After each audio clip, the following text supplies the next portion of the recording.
Baro is annoyed that he wasn't in the wall, as he would have jumped and stopped the ball.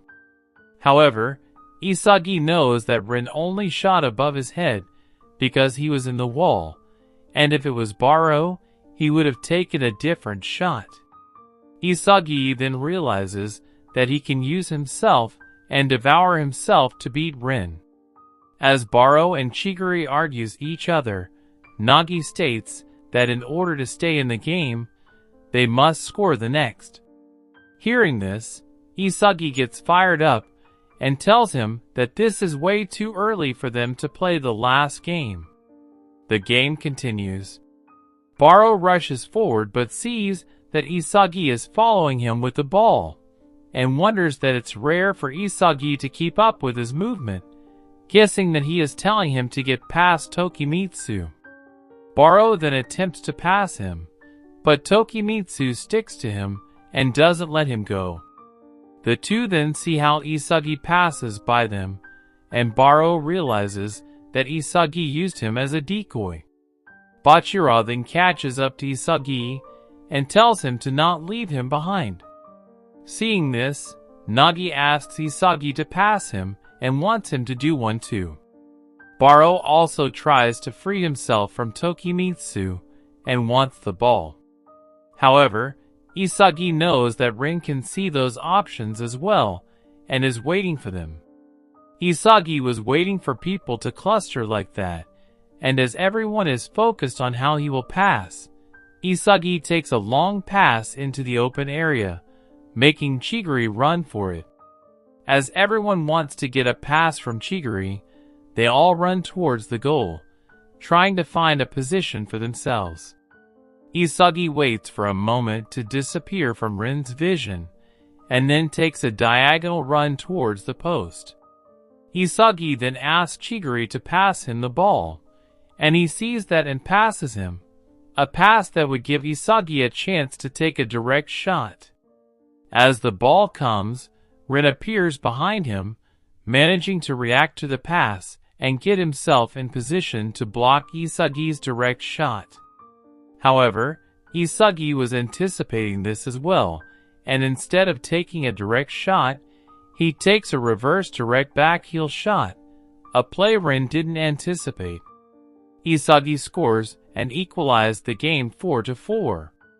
As everyone gets shocked at this play, Isagi states that he devoured Rin and will surpass him, while celebrating his victory over Rin with his friends.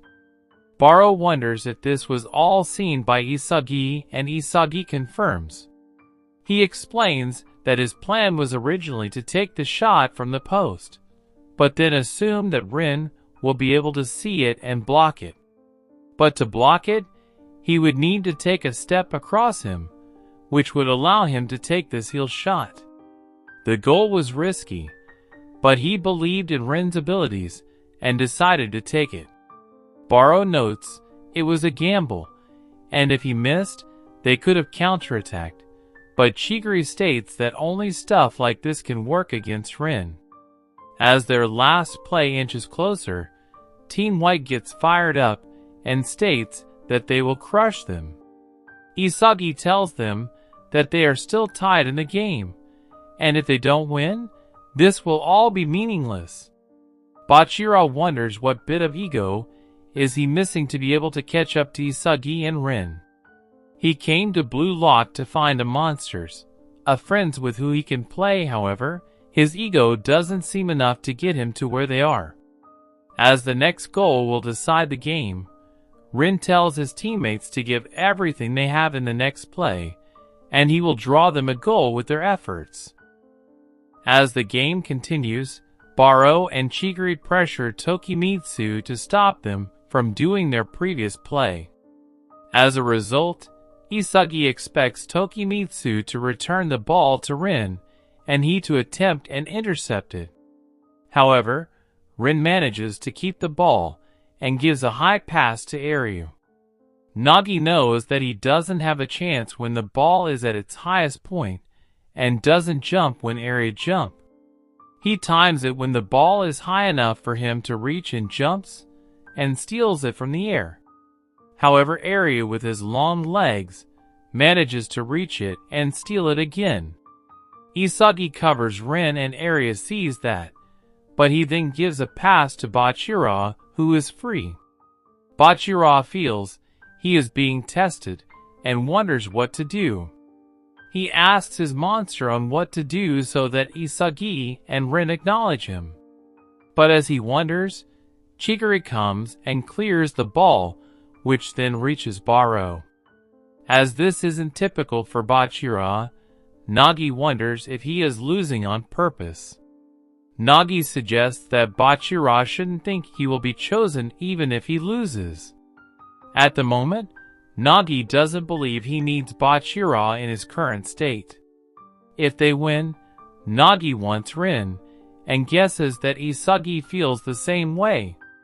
Bachira then realizes that if he loses, he won't be chosen, and as Rin will be chosen, he won't be able to play with neither of them. Barou passes to Isagi, who then passes back, and the two start 1-2 passes to break through.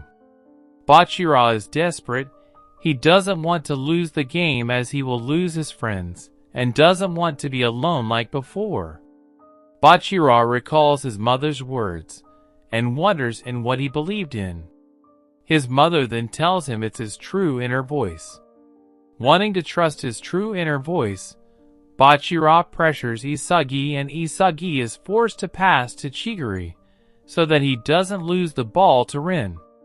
Chigiri then takes a pass to the goal, where Nagi stops the ball with his chest, and also passing it to Isagi to take a shot.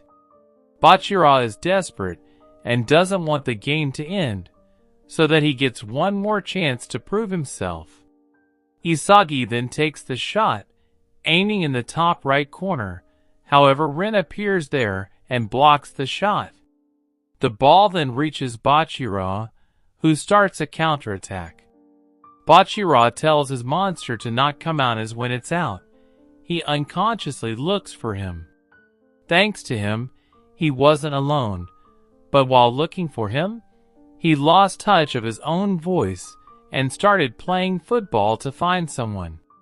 He can't continue any further with the monster and tells it to disappear.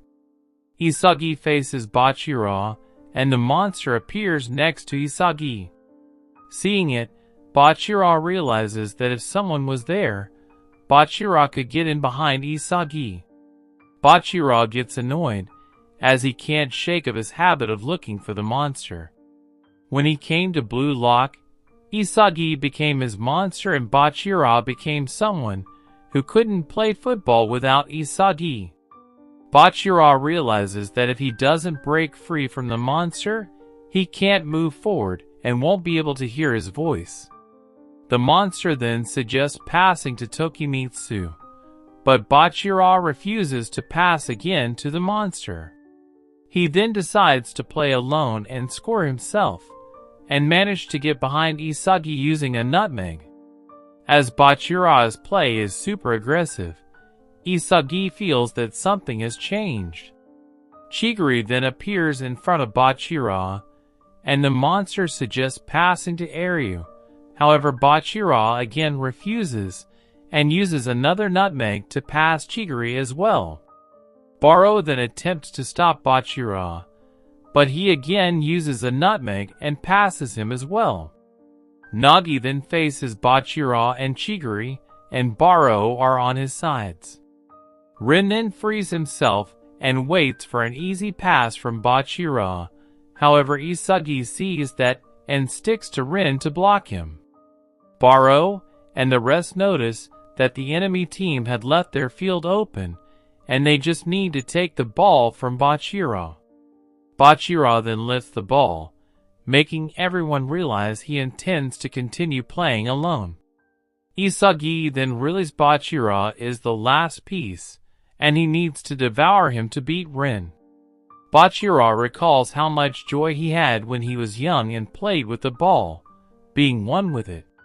He kicks the ball on his neck, and then as he lets it fall behind, he kicks it with his heel and sends it ahead. As he passes Nagi, Nagi attempts to stop him, but Bachira frees himself. He thanks the monster for being on his side until now, and says his goodbyes, as he intends to continue alone. Bachira then takes the shot, however Isagi then appears to block it, stating he knew that Bachira would go in alone. And this brings the anime to an end. Comment for part 23. Don't forget to like this video and share it with your friends. Also, subscribe to our channel and turn on the notification bell so you never miss out on another video. Until next time, take care.